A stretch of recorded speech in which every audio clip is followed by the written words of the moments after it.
Had a little bit of good-natured fun between Ardell and me a few minutes ago. I've often wondered how much of that is malice and how much is just plain bad judgment. See, when I was in high school, he used to give me knuckle rubs. They can hurt. Then when I got into college, he started making comments like I was getting a big head or getting too good for my raising. Now that I'm a teacher, man, I just put a thumbprint on my shirt. Envy, resentment, or good-natured fun. What I do know is I grew up in that old house there, and it is filled with pictures of my father. The bed I slept in was Ardell's before he left home. The bed that as a child he shared with an older brother, my father. I sometimes feel that I'm an unpleasant reminder of, you know what? An older brother who seemed to be overly blessed. Of my father's easy charm. Whatever it is, maybe a few stained shirts is a small price to pay. It's amazing how little I know about him. My father, I mean.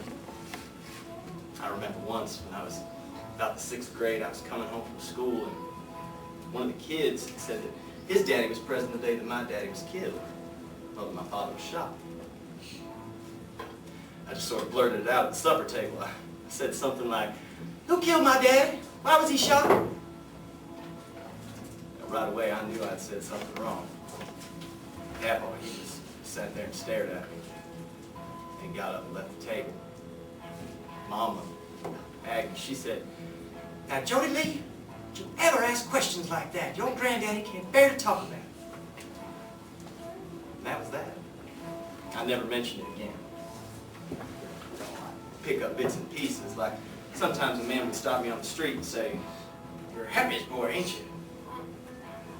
My father's nickname, Happy. Gradually, I became Little Happy. To a handful of my father's old friends, I still am.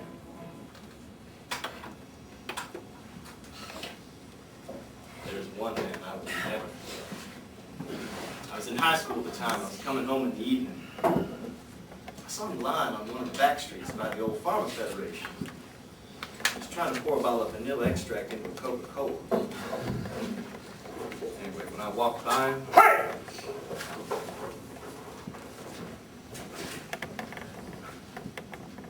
Boy, you're Happy's boy. Donald and Frankie Jean's boy, right? I knowed it. Soon as I seen you, I knowed it. You figure it a bit, you know, especially around the eyes. I knowed your daddy, boy. Used to make music with him. Played a mean banjo. You wouldn't know what to look at me now, would you? Oh, yes. Played at dances in all the towns around here. Waynesville, Walhalla, and Asheville. Gatlinburg and Johnson City. We called ourselves the Smoky Mountain String Band. Yes, sir. Played on the radio. Even went to Nashville once before your daddy died. I remember nights we'd cross the Smokies in the fog, 2 or 3 o'clock in the morning. I'd be driving your daddy's little roadster, the top down, Happy and Frankie Jean in the back seat. Dad'd be playing something like Waltz the Wind or Wildwood Flower. In Blue Ridge, Georgia, we played all night. Played till the banjo strings broke and the fiddle bows warm. Oh, them was good times. The day your daddy died, I was there. That little old gas station Happy owned was packed with people listening to us play. Best I can remember, we was practicing for a dance over in Casher's Valley. The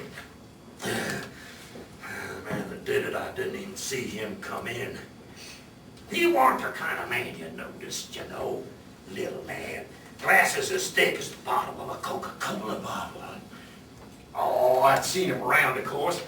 He used to sit on a bench outside the station on warm days. Just sit there. There's something wrong with him. I don't know what. Always sad. Always looking like he's carrying a load of misery.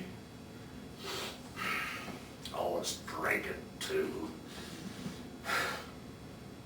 Well, what he done was, he just walked over to Happy and shot him. Oh, Happy was playing at the time, watching his fingers real close on the frets. And this man shot him in the top of the head. A lot of smoke from that old rusty gun he used. Never did know where he got it from. The little man just dropped the gun, backed up a few steps, stared at us, and said, "Oh, I done it!" Like he was surprised. Just before he run, he looked at us and said, "Stop the music." What the hell did that mean?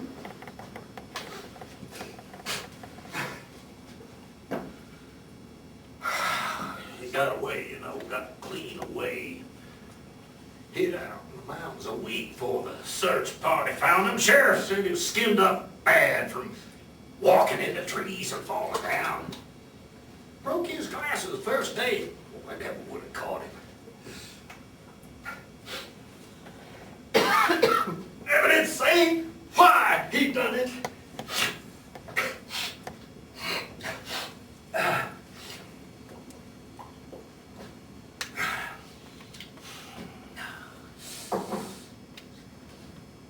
Did you know there was over 1,000 people at your daddy's funeral?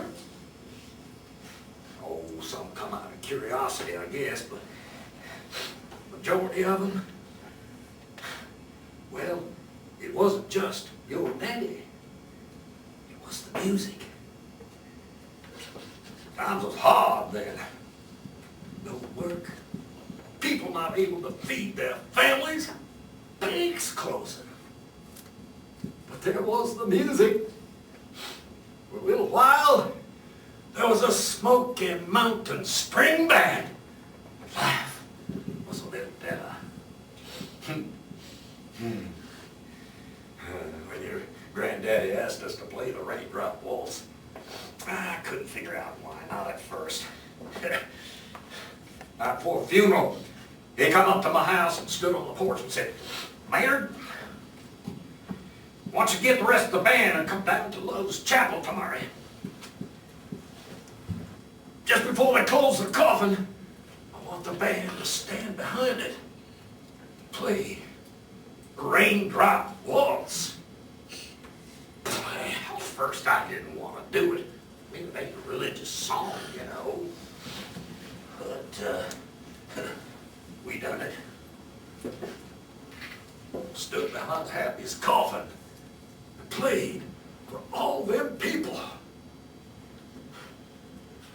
Later when we come out of the church, and all these people standing in the graveyard, so quiet, a little misty rain falling. Then I understood.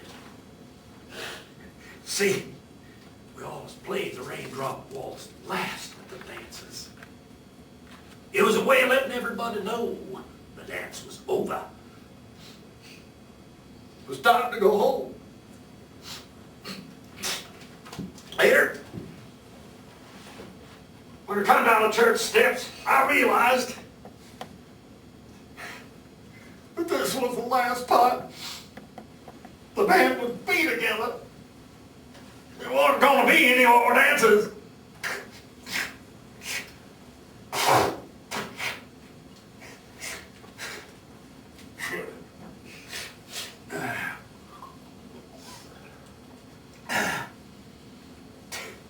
Well, like the song says, Good times are all gone. Time for moving on. Over 1,000 people, boy. Remember that. Good times are all gone. It's time for moving on. Oh, the happy song been gone too long. Never gonna see the sunshine.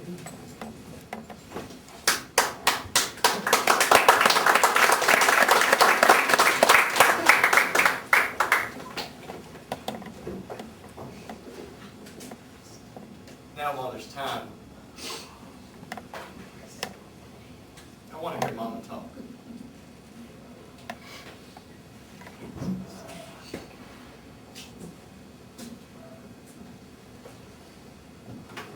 First time I ever saw Arthur. Have I told you this? You mean the first time you ever saw Papa? Yeah. You mean how the two of you met? Yeah. No, you never told me. I was sitting on the rail fence in Big Ridge, and I was singing that song about sailing down the river of dreams. Wait, do you mean, did you ever go sailing down the river of memories to the little log cabin that's nestled among the sycamore Oh, trees? yes, that's the one. How old were you? What? When you met Papa, how old were you? 19. He had a bushel of corn on his shoulder. He started singing along with me. He sent that sack of corn down, and oh, you should have seen him. Black curly hair, so curly you couldn't tell which end was growing out of his head. He looked me straight in the eye and said, "What would your name be, pretty woman?" Scared me out of my wits. We were married before the month was out.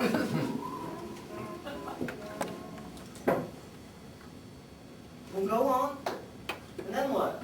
You got married, our father was born, then Ardell. There was one other. What do you mean? There was a baby after Ardell.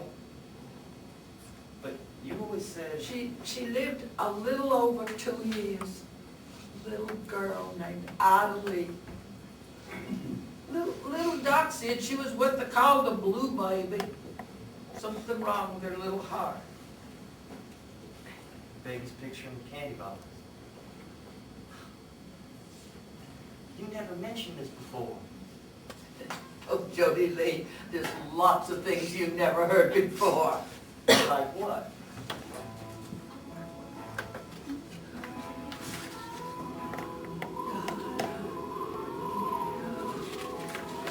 Listen, is that him? Who? Ardell. Ardell's car? No, it's just the wind.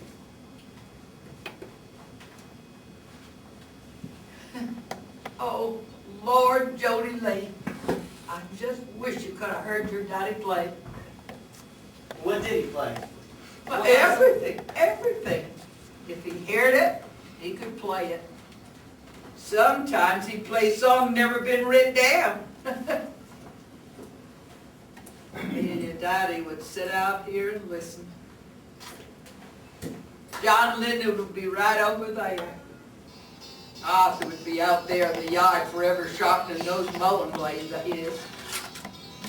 Arthur would say something like, "That was right pretty. What do you call that song?" John Linden would laugh and say, "It just come to me." Sometimes Arthur would say, "Play that song again." And John Linden would say, "I can't, Daddy. It's gone." It were wondrous strange. It was a night like this when your daddy brought your mama home. I heard him long before I seen him. Your daddy was playing that song, the Raindrop Waltz. was shining like now. And when they came into sight, I know what had happened just by looking at them.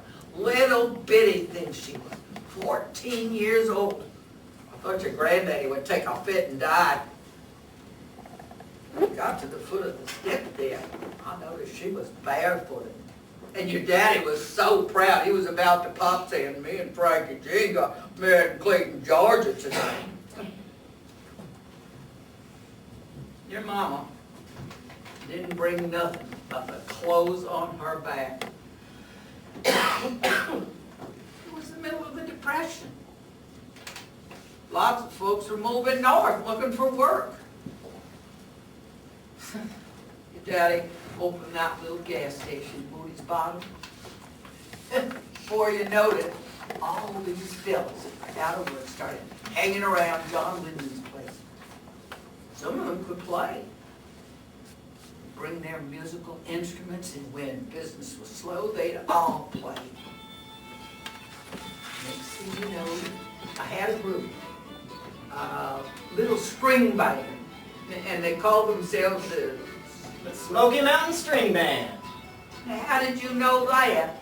Mama, there's a lot I know that you don't know.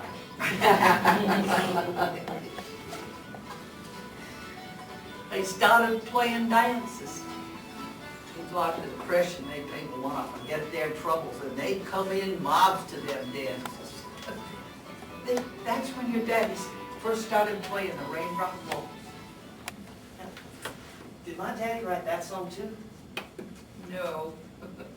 John Linden told me the man that wrote that was in jail in Asheville when he wrote it. Been to a dance the night before and got into a fight. And here he was, staring out that little cell window, watching the rain.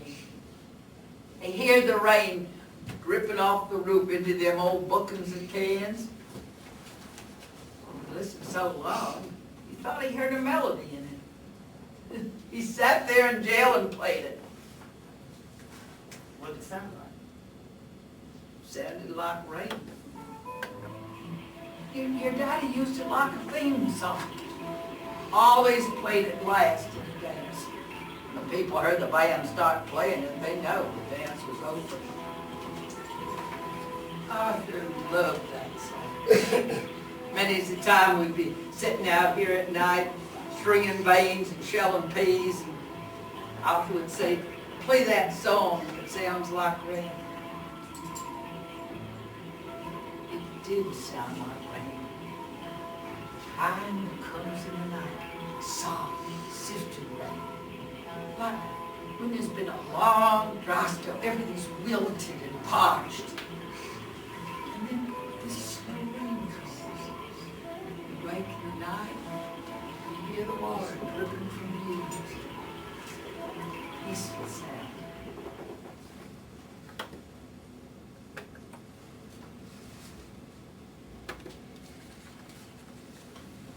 You were barely 2 years old when he was killed.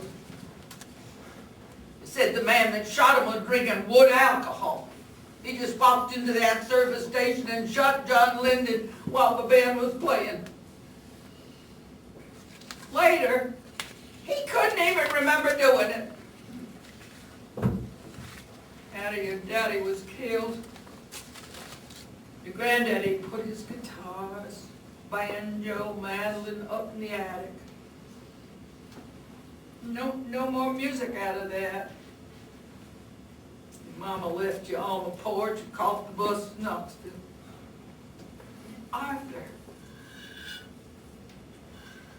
Arthur was nearly slept like always, but something was gone.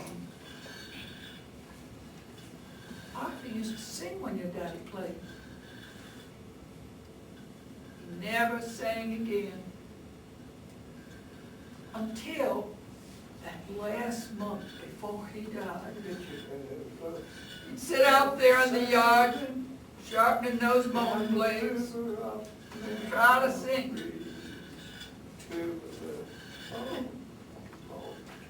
It was a sad sound.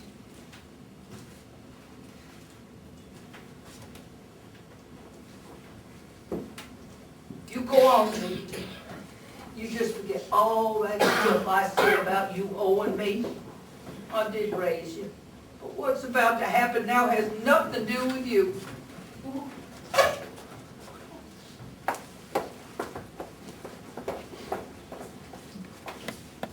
Mama, I know why you're here, Aldale. It's wrote all over your face. Mama, I talked to little Doc Nichols today, and he said That I should live to see the day. That I should live to see my own son.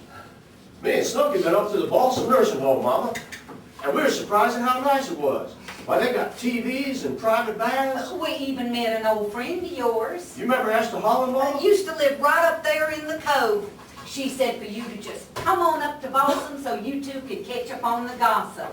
You might even could share a room. Just like Sadie Emmons. Don't you remember Sadie Emmons, Ardale? All right. Just hold it right there, Mother Teaster. Ardale, why don't you take my handbag and put it in the car? I want to speak to Mother Teaster alone, Ardale. Got him hog tied and branded, ain't you, Snoop? Oh, I know well enough what you think of me, Mother Teaster. You certainly haven't made any secret of it over the years. As for poor old henpecked Ardale, well, I can assure you of one thing. If it hadn't been for me pushing him, Ardale would never have amounted to a hill of beans. The time has come to talk plain, Mother Teaster.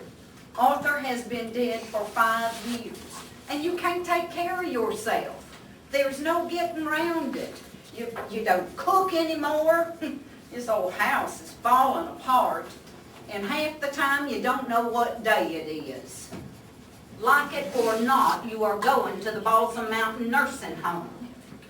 Can't you play a little patience, Snooky? Probably ain't gonna live much longer. You are probably going to outlive both me and Ardale. And no, I can't be patient anymore. Oh, you cut a pitiful figure, don't you? Well, I'm sick of it. For the last 5 years, you have been the major topic of conversation in our house. The doctor says Agnes is anemic. There's a leak in the roof. The water line's stopped up. There's no food in the house. Instead of coming home in the evenings, Ardale does chores for his mother, cuts the grass, buys the groceries, hoes your garden while his own grows up in weeds. Oh, you've always had a lot to say about how pushy I am, but when push comes to shove, I ain't got a chance against you. It ain't fair, old woman. Me and Ardale deserve a life of our own. Pack your bags, Mother Teaster. Go on to Balsam.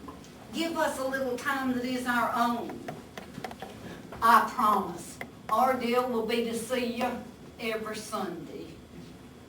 Ardale, Mother Teaster tells me she's changed her mind.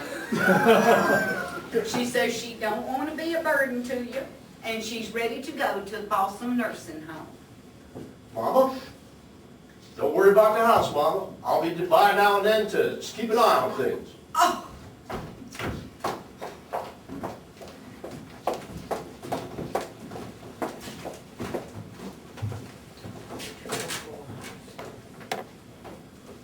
Things moved pretty quickly after that. Within 2 days, Mama was in the nursing home. She didn't speak to me the first few times I went to see her. And finally, one Sunday when I arrived, she looked up, smiled, and said, "Come in, John Linden." Not Jody Lee. She called me John Linden. It didn't do any good to correct her either. She was just going to go right on calling me John Linden. Our hands were never still. Years of cooking, hoeing, washing. Hands were restless. Moving, kneading, smoothing things out. In the early weeks, she would often sit and stare out her window at the Traffic on the interstate in front of the nursing home. Just fascinated by all those cars. Often she would say to her visitors, Ardell or me, with amazement, "Where are they going? All of those people." One Sunday when I arrived, Ardell was waiting for me in the hall. Her mind is wandering today. When I first got here, she asked where John Linden was. Then she told me this long story about how Daddy had gone to town, but he would be right back. And her sister was coming to dinner. Beat all I have ever heard. Can I go in now? Little Doc is in with her. Told us to wait out here. He wants to talk to us.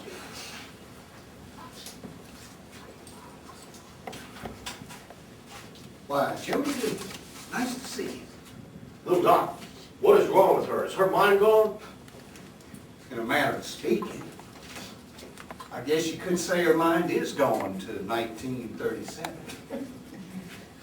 As near as I can figure, Agnes isn't in a nursing home. She's home. From the way she talks, I'd say it's 1937. I believe it's summer, maybe June, and a Sunday. Arthur's gone to town with John Linden, and Ardell, you're just getting off the night shift at the paper plant. But that was nearly 50 years ago. That's right. By the way, I'm there too. You see, Agnes just had a baby, a girl named Ida Lee. I just made a house call. Do you remember those, Ardell? Baby's doing fine. Oh, hell, Ardell. Put yourself in Agnes's situation. She's in a place that she hates.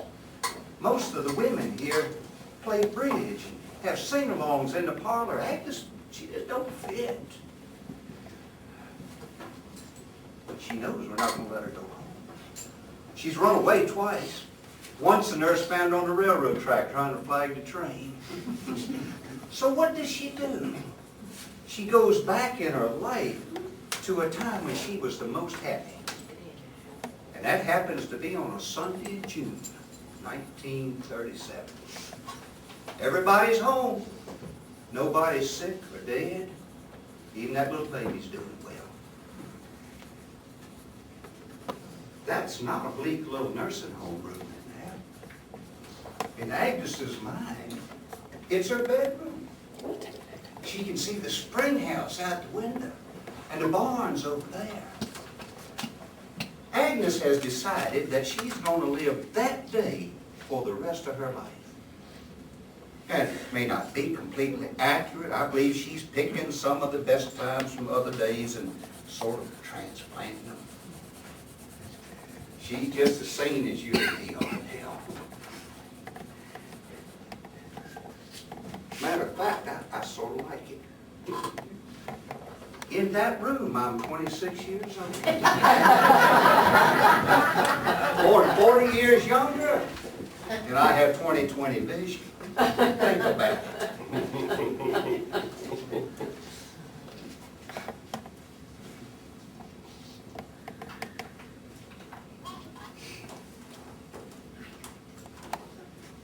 Ardell never was comfortable in the world that Mom created. He did get particularly nervous whenever she chided him for not entering conversations with his dead brother and father. Now, I continued to visit on Sundays, but I continued to be my father. And a new baby boy named Jody Lee upstairs. And Agnes? She was a young mother in the heart of her family.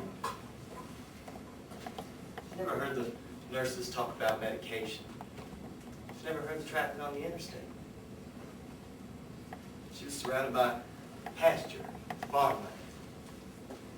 In the morning, she heard the roosters crow, and in the evening, she heard the soft lowing of the cows that came in from the pasture and the barn.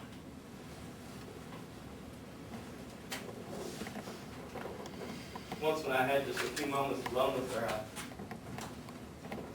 said, "Mom, listen to me. It's Jody Lee. Jody Lee, Mama, now you know that." She got quiet and I said, "Mama, What if I made it so you could come home? What if I fixed up the old house? Now, we'd have to work out a lot of problems. But before she stopped me and she said, no, Jody Lee. We can't go back. We must go on. And then she smiled and fell back into that other world where Arthur and John Linden were returning from town. One Sunday, I made my customary visit, and when I entered the room, she looked up and smiled and said, come in, Jody Lee. Not John Linden. She called me Jody Lee. Right away, I knew something was different. We talked about the usual things, which now, of course, included her funeral. She'd say things like, now, Jody Lee, the dress I want to be buried in is hanging in my closet. That's right, Lee. I want to be buried in Luck's Chapel. I'd say, Mom, you told me all this before, but I wouldn't even slow her down. She'd say, now have the Jamesons come and sing. Jamesons, they're a family quartet about Mama's age. Old man, he's in his 90s and has trouble standing, but Mama's determined. She'd say, you have them sing I Come to the Garden Alone, just like they did for Arthur and John Linden. And when she finished, I got up to leave, and she came over and she hugged me. That's the first time she'd ever done that before. Hugged me. I don't know about most males, you see, ours, but we're just now huggers and kissers. To tell you the truth, it kind of scared me since she had never done that before, so I said, what was that for? She said, well, I thought I'd go on. On where? I said. To the other side, she said. Well, what can you do with something like that? I made a joke of it. Mama, I'll see you next Sunday, I said.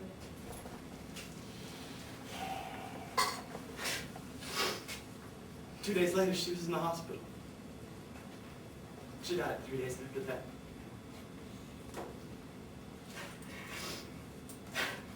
The nurse told Ardell the most peculiar thing. She said that on the night Agnes died, a patient across the hall had reported hearing the nicest music coming out of Mama's room. But she wondered if she had radio. She didn't, of course. A few days later, I went by the nursing home to pick up Mom's personal effects. That's what the nurse called them. She called them your grandmother's personal effects. When I arrived, they were tied up in a small plastic garbage bag in the doorknob. Guess someone else had already moved in.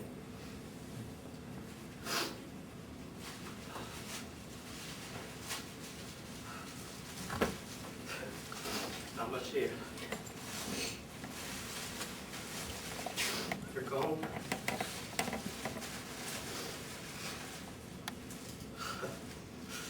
Her eyeglasses. One of the lenses missing.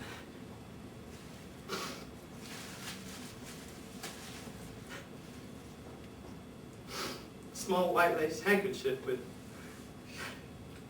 70 cents in dimes tied in one corner.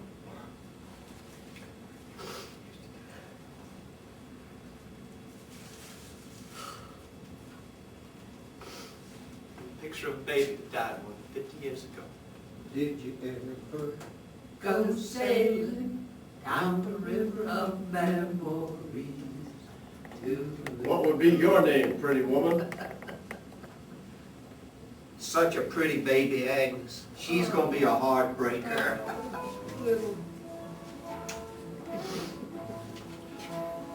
After Mama died, I took a job teaching in another town.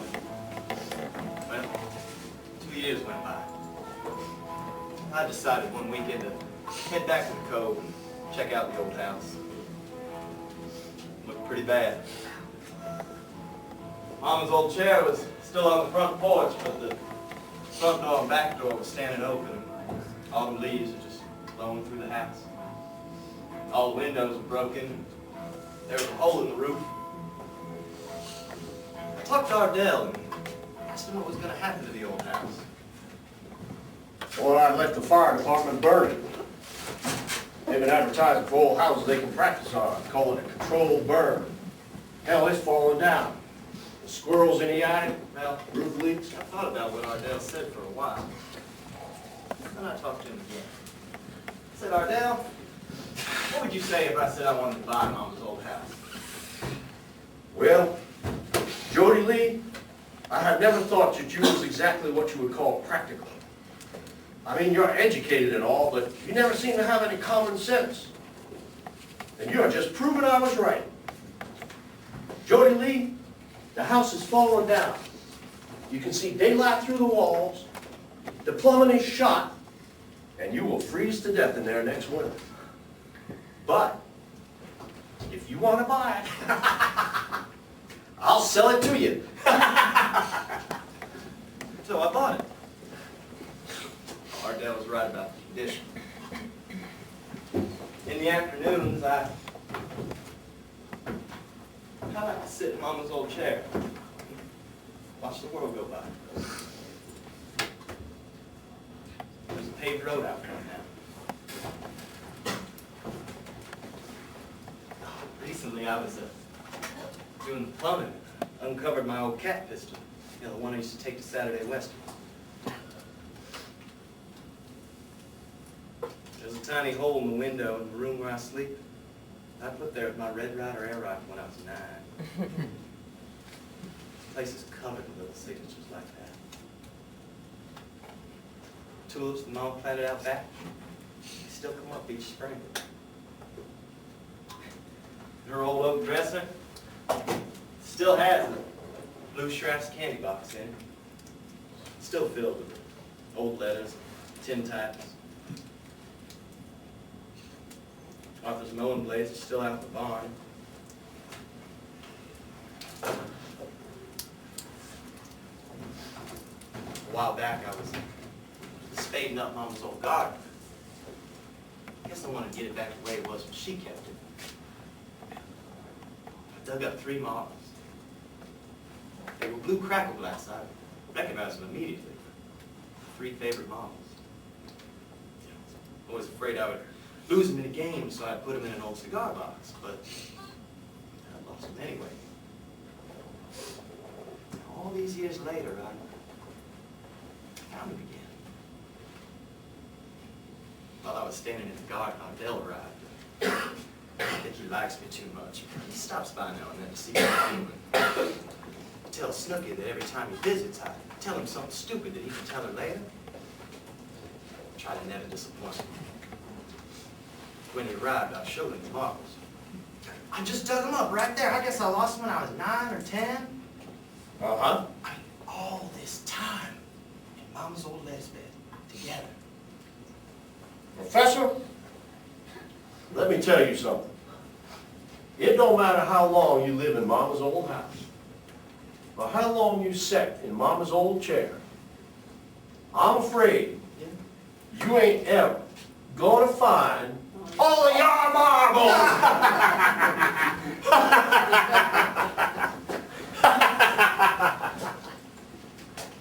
He will be a happy man today.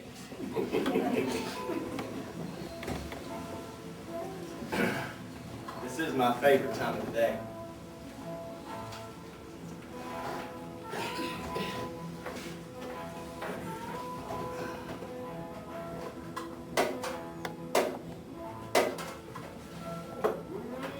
I like to sit and watch the balsam mountains fade in the twilight.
It's incredible.